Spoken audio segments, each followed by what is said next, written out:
Tonight, a humanitarian crisis at the southern border is growing worse by the hour. Thousands of migrants have waded across the Rio Grande, and in just a few days, their numbers have grown sixfold. That's right. And they are now being kept beneath a bridge in squalid conditions. CBS's Omar Villafranca reports tonight from Del Rio, Texas. So, up to recently, I've made a conscious decision not to talk about political stuff on my channel. But this one's a bit close to home.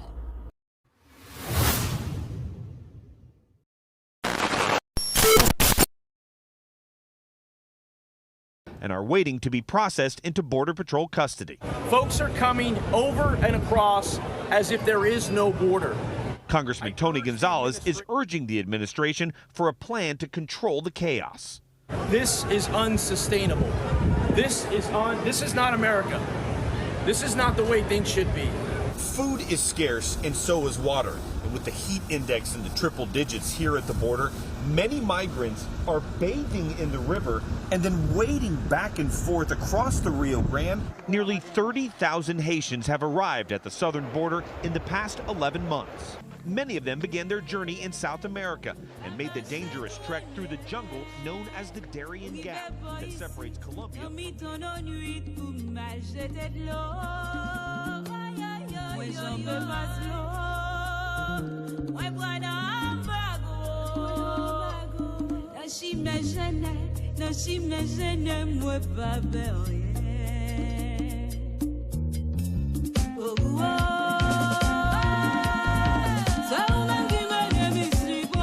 Well, you all seen the footage, and I will try my best to be non-biased, to actually be very observatory, and try to take many different angles and stuff like that to explain what I think about the situation. All right. So the following surge had recently comes about due to the recent announcement of the Biden administration that they will stop transportation. They would actually stop they will stop deporting Haitians back to Haiti. As you may not have been aware of, is throughout this whole migration surge, Haitians are pretty much been the one that has been deported overwhelmingly. Not the Hispanics, not the other races, but Haitians, yeah, I've always been, being deported. However, now, I really want to address 4 main points in this whole crisis and this video analysis. The first one, I will talk about the perspective of regular Americans, people that are actually born and raised here. They live here. That's their country, so on and so forth. All right. I want to actually address their perspective, and then afterward, I want to address the perspective of the Haitian diaspora. First and second generation of Haitians here in the United States, as well as I want to address the perspective of the Haitians that's actually tried to come over here. And then last but not least, I want to address the financial aspect, the benefit and the negative of Haiti and why it is in the state it is right now, and why this thing continues to occur. So,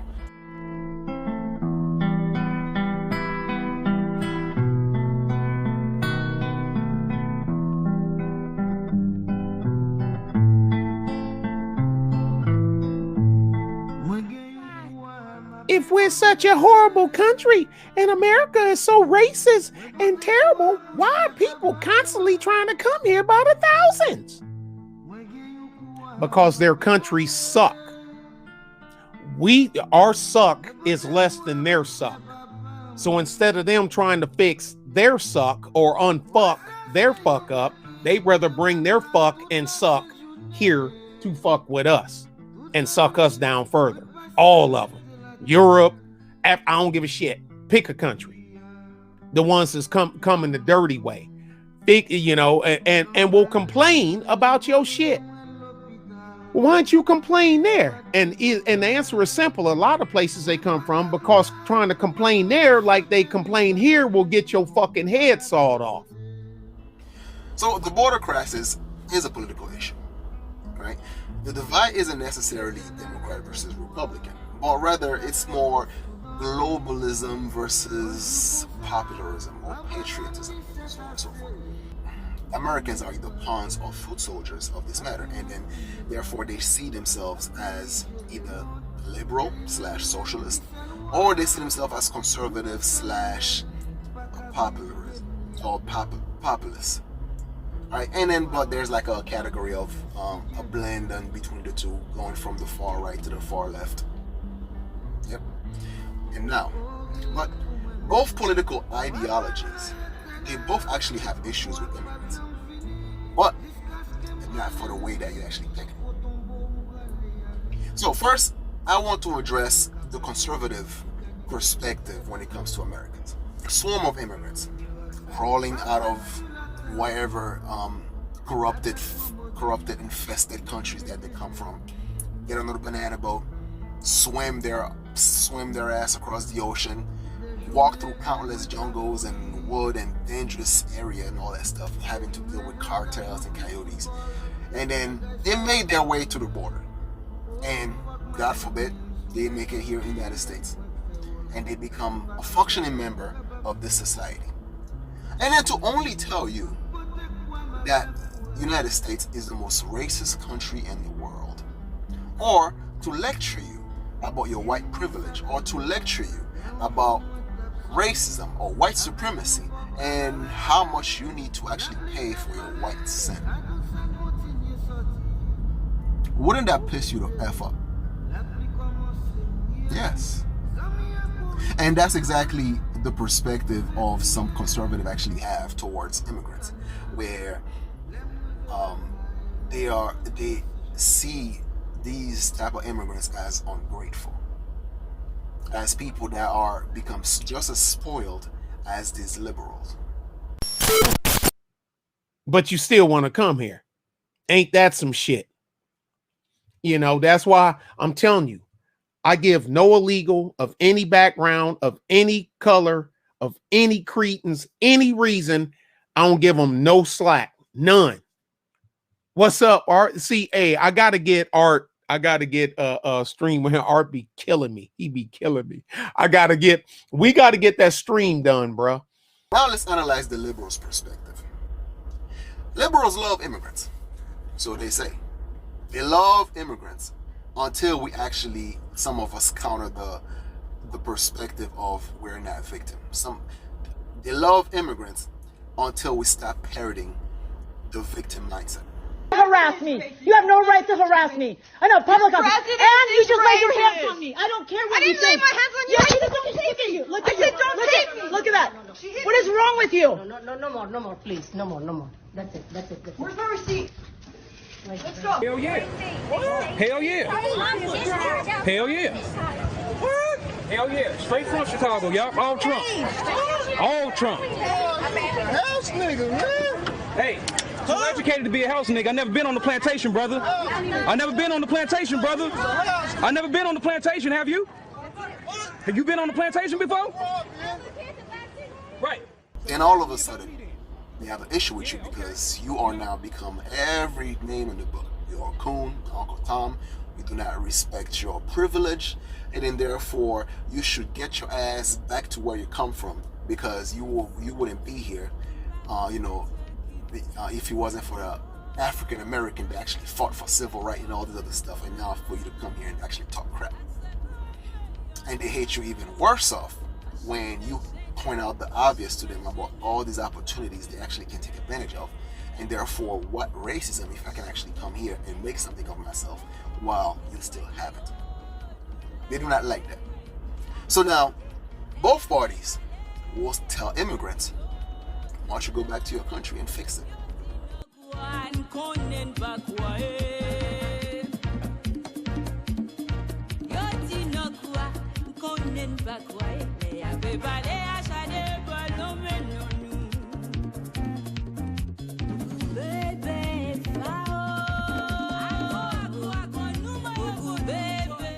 So now we're gonna talk about the perspective of the Haitian diaspora, right? I'm Haitian, so I've been here since I was 13 years old.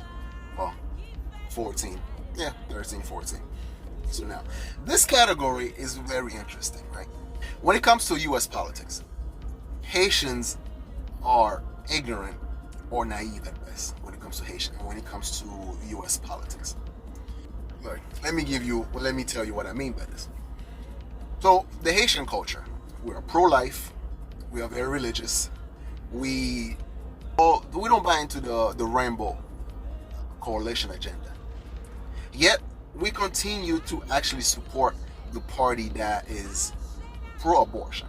We support the party that push the gay agenda. We support the party that push all the narrative that our culture is actually venomously, I'm not even saying this right. We continue to support the party that actually overwhelmingly support what we don't believe in.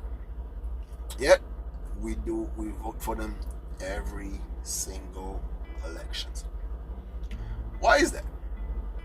Well, if we look at the first Haitian generation, when we first come here, the only thing we was told about U.S. politics from our sources, which happens to be Haitian church and mainstream media news and all that stuff, all that we needed to know was Democrat, good, Republicans, racist.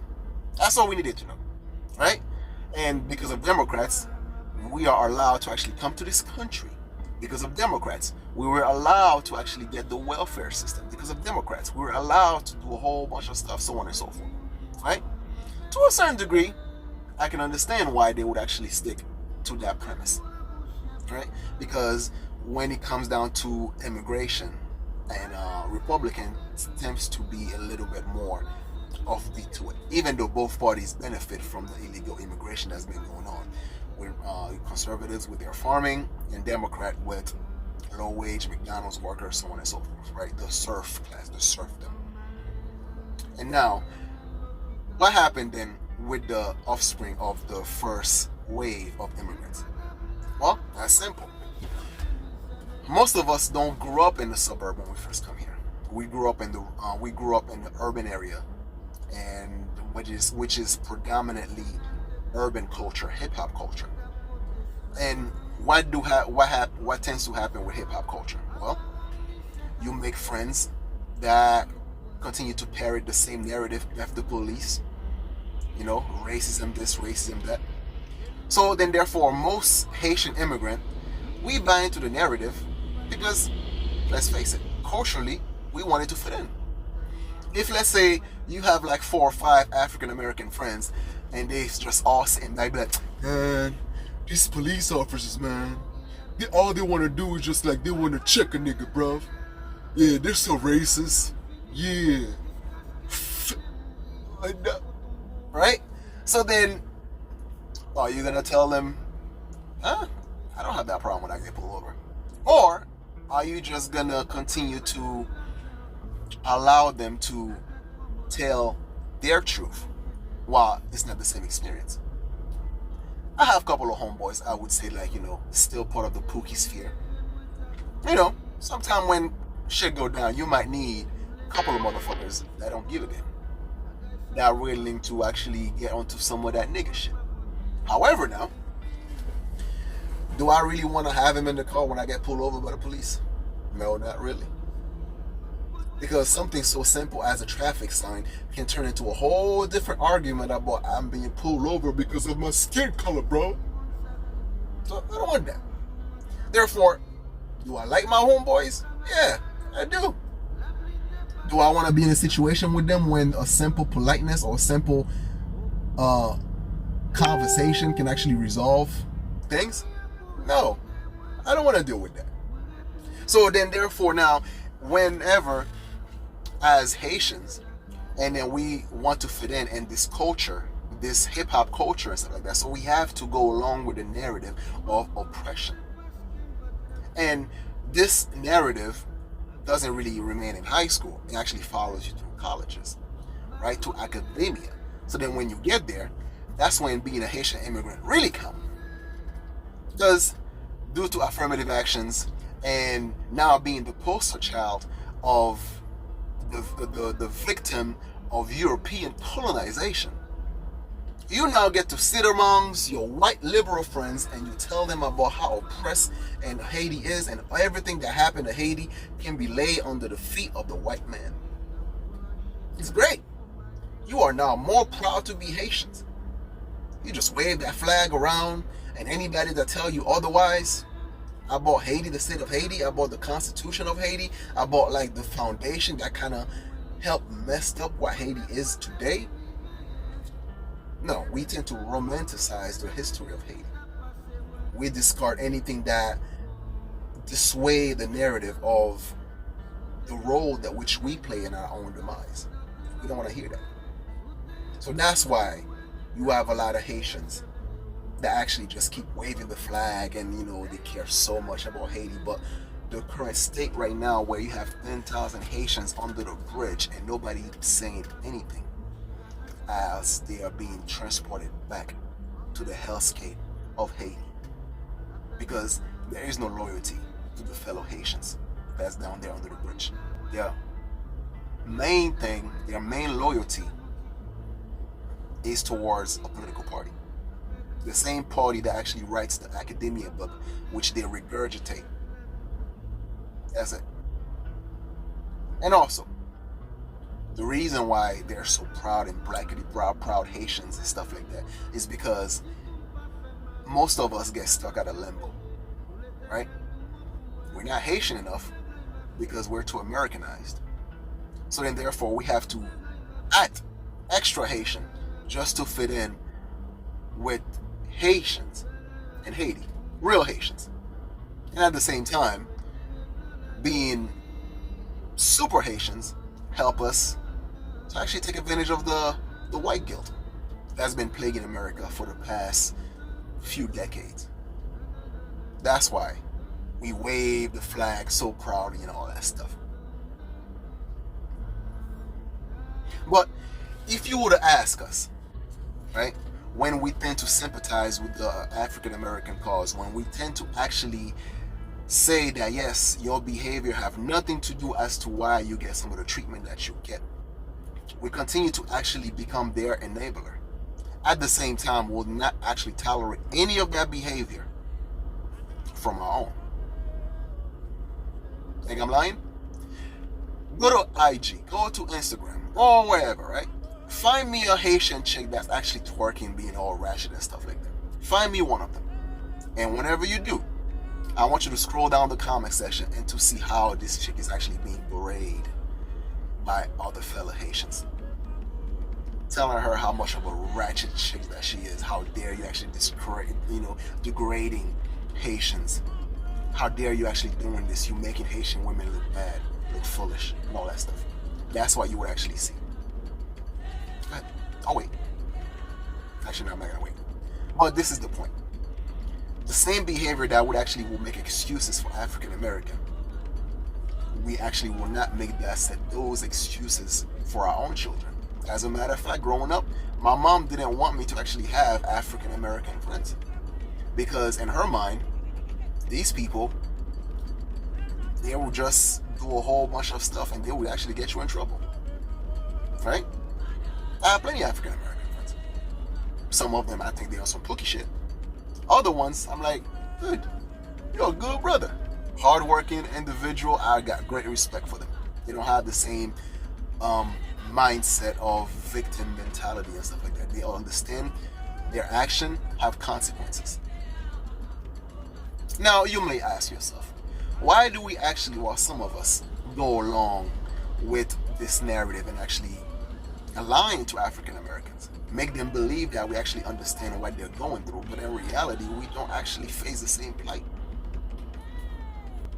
Haitians, we don't idolize criminals that actually been thieving in the community, that's actually been committing harm upon the people. And then when they get killed by the cops or even by the people, we don't paint murals for them. We don't do none of that stuff for them. But yet, how come over here we with our fists in the air screaming Black Lives Matter and all that stuff? Until it comes to other Haitians that is stuck on the bridge. Because most of us don't really care. We just pretend for virtual points.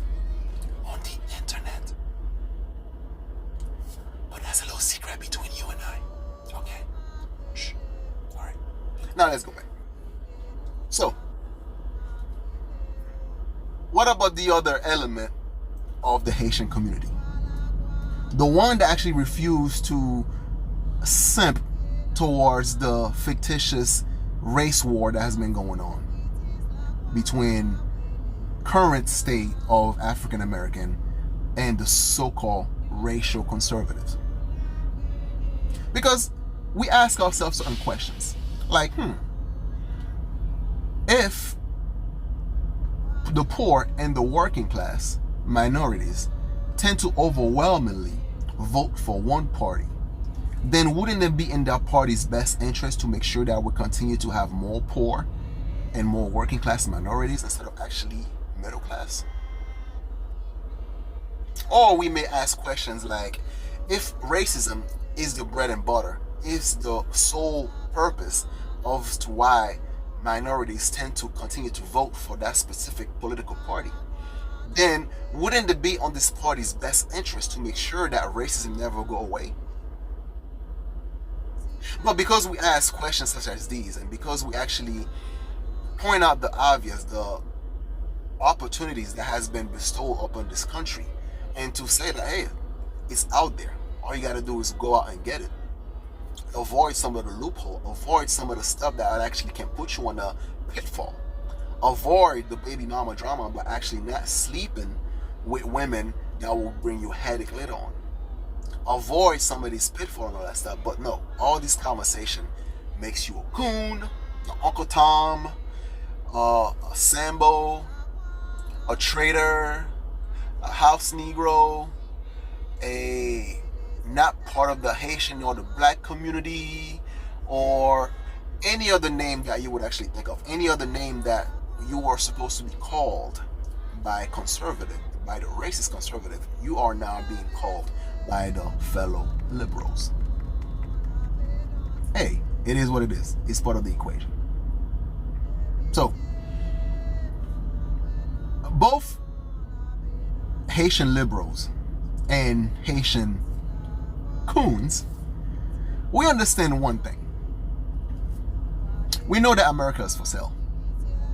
We know that you come in this country and stuff like that, you can actually become whatever the hell you want to become, as long as you put your mind to it, as long as you actually follow certain trajectory and you keep your nose clean, you keep your hands clean, then you can actually make something of yourself. However, now, the ones that actually, the Haitians that actually continue to lie to you, to make you believe that they understand your plight, knows that your kids will not compete with his kids. They know that the behavior that you would actually tolerate from, whether it's ratchetness or not, they will not tolerate said behavior because it will not get them any further in life. They know that. Yet, they continue to lie to you. Because one, they don't want to have to deal with they don't want to have to deal with the cultural backlash of people just harassing them and telling them how much of a coon that they are for actually not siding with the systematic racism, oppression, and all that stuff. That's why they don't tell you the truth.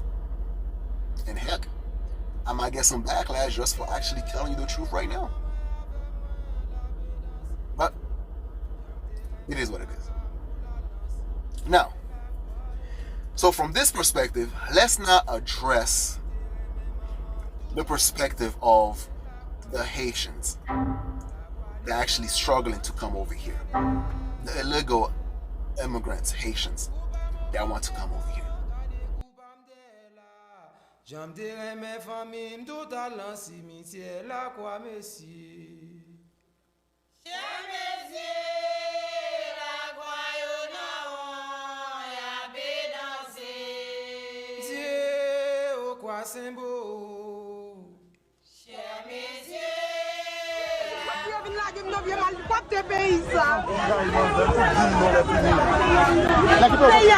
tellement utile ou des fois. Pas de pour me là.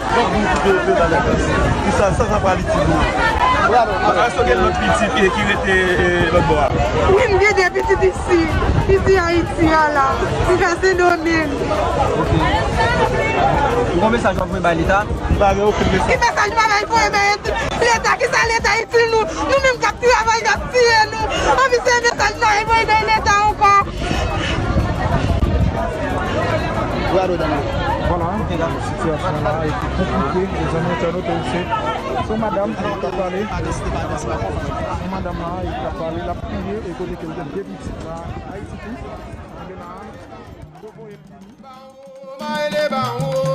On la croix, mon Dieu, dans mon pied, on va m'aller avec mon loup.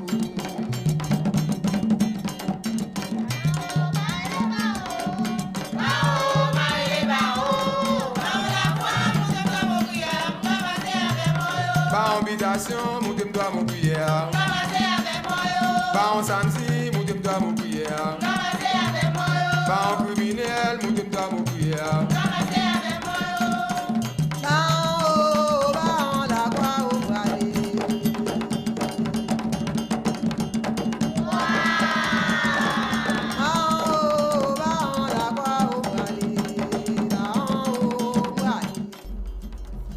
Imagine this. You live in a country that for decades upon decades upon decades has been going through war, has been going through coup d'etat, has been going through earthquakes, gang violence, kidnapping, you name it. A country that recently had his president assassinated, and yet the perpetrator haven't really been found outside of the Patsies. We have warlords or gang members acting like they're revolutionaries, try to psych up the people to create a revolution just so they can become dictators themselves. You have corrupt politicians that side with all these big corporations, these big GMOs, the Clinton Foundation, and so on, to siphon the wealth of the Haitian people. And then you have the Haitians that just fight. You know, when they can't seem to get their way, pick up that rock, pick up that caoutchouc, burn things on fire, just to let out their frustration and anger. Imagine you are that Haitian and you realize, damn, how am I supposed to feed my family here? You got a little piece of truck, you try to do transportation only to attract the likeness of the gangsters that actually might kidnap you for ransom money because they think you have something. What are you gonna do if you actually, the opportunity presents itself for you to get the hell out of there? Would you go and actually pick up sugarcane in Dominican Republic? Yeah. Would you actually get on the banana boat and actually try to make it to Chile? Yeah. Once you get to Chile, would you walk your butt all the way up to the United States so you could actually get one of those 10 million jobs that is now available and nobody wants to do? Yeah, you would. So it's easy for us to say that, well, why don't they stay there and fight? Why don't they do this? Why don't they do that? We can claim to be proud Americans, proud Haitians, proud Salvadorian, but at the end of the day, we're people. And people tend to try to follow the path of the least resistance. And therefore, you asking someone to risk their lives to fight a losing battle, and therefore their family will be worse off because now the father that was supposed to provide for them is now gone, is now dead. Or are they gonna try to do something to provide a little bit of better future for their offspring? And of course, they're looking at the Haitian diaspora. Like, look at these Negroes. Spoiled, complaining all the time about, they're suffering from racism yet. They just have it made. They're eating healthy. Look at their guts. They're fat. Look at them. And the same Haitians that's preaching about this whole, I'm black and I'm proud, I'm blackity black, black, black. When they go to Haiti, they look down upon the Haitians that go there, that live there. Oh yeah, they stare their nose at them. They act like they can't even speak English properly. And yeah, some Haitians actually come here for like, let's say 2 years, right? They're already speaking like they when they speak in Creole, they're already acting like they can't even speak it that well. Sam d'abdou la monsieur, man, and I'm saying, shorty, I'm d'abdou comme ça, que oui, que Negro, that's not how you speak Creole. You know better than that. You only be here for 2 years. Why are you acting like you don't know how to speak Creole? Huh? So yeah. So then there's this resentment between the Haitian diaspora over here and the Haitians struggling to come back over here. So that divide, they don't like each other. So then they're gonna come over here. They're gonna struggle to make their ass over here. And when they do, they're hungry. They're gonna try to get those jobs, whatever it takes, whether it's clean bathroom, whatever the case may be, because they got people to feed back home. 1/5 of Haiti's GDP comes from the diaspora. It comes from people overseas. There are a lot of solutions. There are a lot of solutions that can happen. What can we do? I mean, I'm not gonna go over a lot of these details, but there's a lot of things that we could do. The reason why Hispanics tend to actually have a pass when it comes to immigration, but not Haitians, that's because the Hispanics, they focus on Hispanics. They have countless of non-profit stuff, which when their people come over here and they get released under their custody. Haitians, we don't have that. We're too busy fighting Black Lives Matter and fights that's disingenuous at best. We're fighting things that has nothing to do with us because the fight that we need to focus on, we see it as a lost cause. And yes, I fall under that category as well too sometimes. Because when I look at Haiti, I'm like, oh. Do you know that me and my family, we actually have like several acres down there? And then we're looking at like, we want to go back, we want to open businesses, we want to do certain things back in Haiti. But am I gonna risk being kidnapped over there for ransom money, over money that I don't have yet? Probably not. So we all gotta stand still. There's a lot of moving part that we can't just do. Some Haitians over here, a lot of Haitians over here, we got good heart. We want to go back and do something about the situation, but we can't. And for those of you, yes, who might say that, yeah, you should stay and fight and lose your life, blah, blah, blah, all that stuff, right?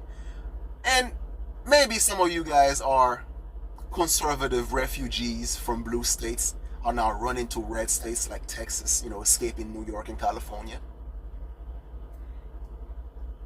Maybe some of you are pro-black, living all amongst only white people, while you're preaching about, systematic racism, while you're living amongst nothing but pure white people. Or you might be that black guy talking about, yeah, you escaping the matriarchy, you escaping running away from black women because the hood all messed up. So you gotta find yourself overseas, you gotta get you another white girl or Hispanic and all that stuff. Did you stay and fight? Or did you also run tail? There's many layers to this. Many layers to this.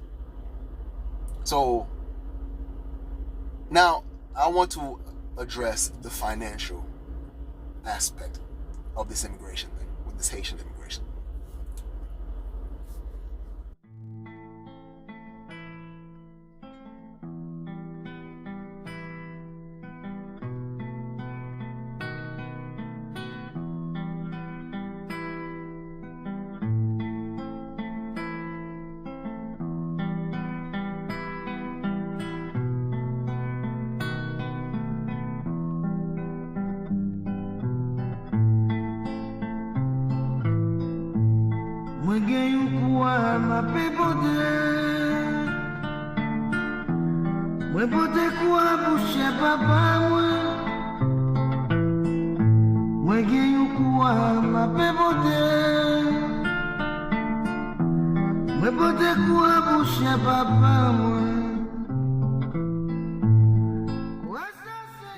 This is about money. And I know economic winter, y'all think y'all gonna be okay, but let me just break it down to you. I don't know if you know, but Haitians, they get on that plane, they're gonna make it do what it do. They're gonna scrounge up all their money and send one family member at least back over to get close to the border. Now, all of a sudden, it was 3 days. Obama said, no problem, come on in. We letting the Cubans in, let the Haitians in. All of a sudden, there was 20,000 Haitians at the border. And I mean, they done made a little damn Haiti down there in Mexico. And Mexico's like, hey, Obama, what you doing? So Obama's like, hey, I changed the law. We closing the border. We closing it. No, the border's closed. Honey, they come and they don't come to play. Okay, so why am I talking about the Haitians? Okay, so I know everybody's not a big history person, but peep history, okay? I just want you to peep history, okay? Now, we supposedly have 10,000 at the border, but already I'm gonna pull up a few articles that say we got 50,000 here. They hiding under the radar. Should we send them back? Now, 2018, we stopped sending people back. We put a stop to it, because we was trying to do the Cuban program and all this other BS. And Donald Trump was in office. So Donald Trump, he's so bad. Those mean tweets are so bad. I would love some mean tweets right now because people didn't play with us like they do right now. If we have, here's the math, y'all. So we know, here's the math.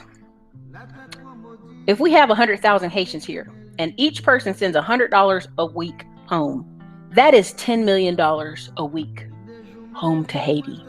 The average person in Haiti makes 40 cents an hour. So let me just say that again. If I send $100 a week home, 100,000 of us all send $100 a week, that's $10 million a week. At the end of the year, that's $500 million dropped into Haiti. What's the difference between Haiti, Cuba, and Dominican Republic? Dominican Republic has a lot of tourism. Y'all brothers is over there tricking, throwing $20, $40, $60, $100. Y'all over there dropping the equivalent of them sending a family member to America. Here's $100, girl, because you're so pretty, and I need women to like me. Here, I'm in Dominican Republic tricking. Shout out to you lovely men going overseas paying for prostitutes. Let's not clean it up, okay? So, Dominican Republic, 11 million people, like 10.7. Haiti, 10 million, almost 11 million people. Cuba, 11 million people. Look what the Cubans have done with Miami. 100,000 Haitians here, sending $100 a week home? Because if you read the article, and I'll show you the article quickly, the dude was in El Salvador and in Chile, Santiago, Chile, working and sending $300 home a week or a month. His father had a heart attack. The rest of his family's in poverty. Him sending through Chile, working and sending $300 home a week or a month. His father had a heart attack. The rest of his family's in poverty. Him sending $300 covered 8 people back home. What do you think a man like that's going to do when he gets to America? That boy going to drive trucks. He going to be... Listen, our friend that let me borrow one of his Haitian drivers. He was team driving with another Haitian. The other Haitian saved up $50,000 and went, peace out of America, left. He said, man, what are you doing?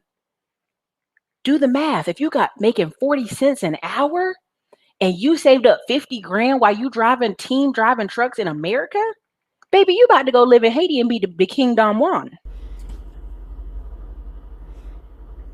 Whether you're Democrat or Republican, when it comes to business, obviously I'm not an expert at business, stuff like that, but the motive is you spend less money to make more profit. It's all about the bottom line. So you have all these franchise and all that stuff. McDonald's, Amazon, all these places that's begging people to come to work. Nobody want to show up because they want to have like that $15+ dollars an hour job. To which I really don't blame them. Because I've seen condition of people that actually work in these restaurants and these franchises and stuff like that, in these big warehouses like Amazon, where they get treated like dirt. Some people will just be like, screw with you. Get the hell with you. I don't want to do that job. So you have like all these places that's begging people to work, and nobody wants to work. So that's when you actually bring in a whole new serf class. It benefits these big corporations. It benefits the government because they know that all these workers, they're not going to have retirement and pension. So then therefore, why not have a whole bunch of illegal immigrants that's paying into the system? They're paying their taxes and everything. But yet, they're not going to take any money out because they're not legal. So it's a win-win for them. Now, you might say that, but what about the Haitians? They're sending the Haitians back. What about the Haitians? That's true, they are sending them back. And it sucks. That part is simple. Haitians, we don't have the political leverage. We don't. I mean, obviously, you're not going to call this current administration racist because, you know, they're Democrats. And only Republicans are allowed to be racist. I mean, only Republicans can be known to be racist, but not the Democrats. So, therefore, this current administration that would actually only send, for the most part, the Haitians back, but yet keep the Hispanics and all that stuff and everything. Well, that's because Haitians will always, 90% of the time, vote like the African American counterpart. They will vote Democrat. So what is the incentive? What is the political incentive for this administration to keep these Haitians around? None. Because they know, come here. They know next election, you're still gonna vote for them 90% of the time. So therefore, you don't get nothing. They don't have to give you nothing. Yeah, they don't have to give you nothing. They don't have to do nothing for Haitians. So because we refuse to play the game, we constantly seeing this as a black and white issue. Meanwhile, Hispanics, they have lobbies. They have all these PAC where they can actually buy a politician. We Haitians, we're not doing that. As a matter of fact, we're nothing more but groupies and pawn of a political party. And we're actually working for them for free. We're doing their job for them.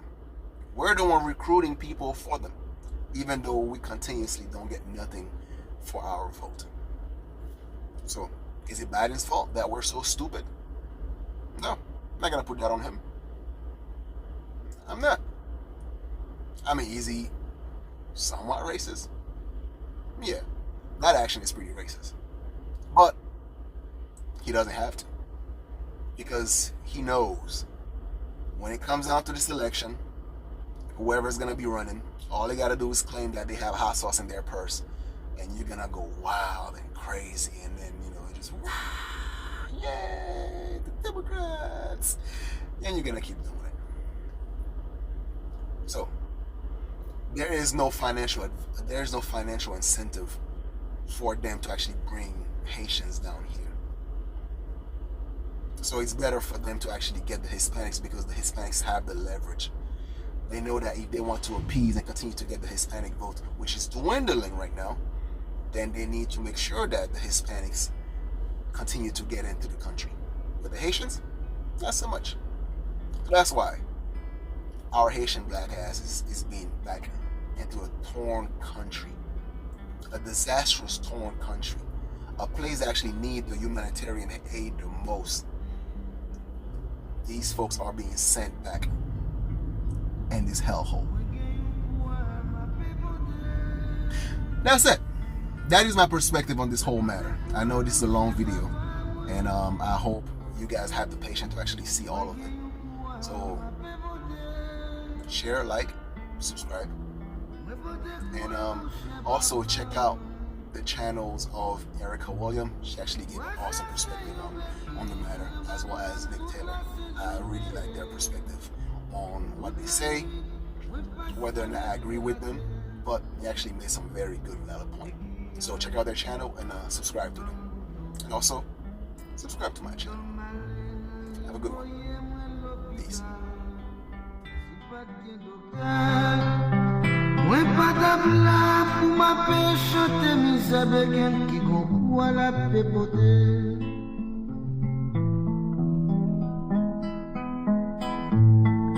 l'Éternel te goncoua, t'a porté sous donné. Et un jour comme ça, Abraham dit c'est assez. Il te met quoi à terre, a fait me couiller là, a dirigé le monde. C'est lui-même qui s'est loi, mais sans lui-même, nous pas qu'à vivre des mi-temps. Qui t'a droit ou pas dit, mais si Dieu veut.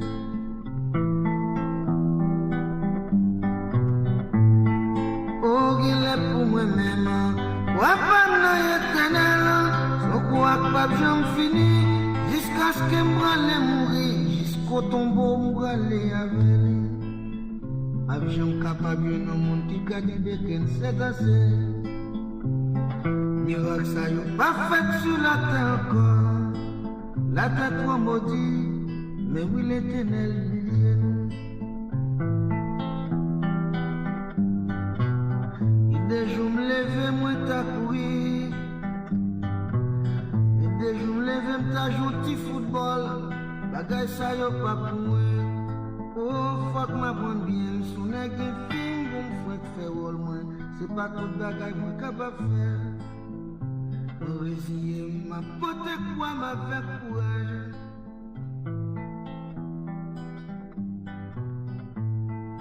Si une bonne sacrifiée moi, bien un jour moi tape sorti avec un pauvre camarade. La pluie t'est pareille, à tout ça continue sortir. But that's the thing, Bella. I'm trying to get people to understand. Imagine coming here and you have, again, Bank of America was notorious for this. When I was at ECU in Greenville, North Carolina, you'd have a line of men coming through. It's Friday afternoon. They're cashing their checks, 10 of them at a time, right? That. If the average person is making 40 cents an hour at work, how the hell did these Haitian people gather up enough money to send at least 1 or 2 family members over to Chile? And oh boy was smart enough to get from Chile to Mexico border. Honey, let them people in. And make sure you let the Haitians in too. Because if they're smart enough to do that on 40 cents an hour, let them come take all the money they can get out of this country. Because what's going to happen is we're going to have a bunch of Americans sitting here like, oh, the border, we got to close the border. Y'all, if you haven't woken up in the past 20 years of the border issue, I don't know what you want me to do now. Definitely hit the like button.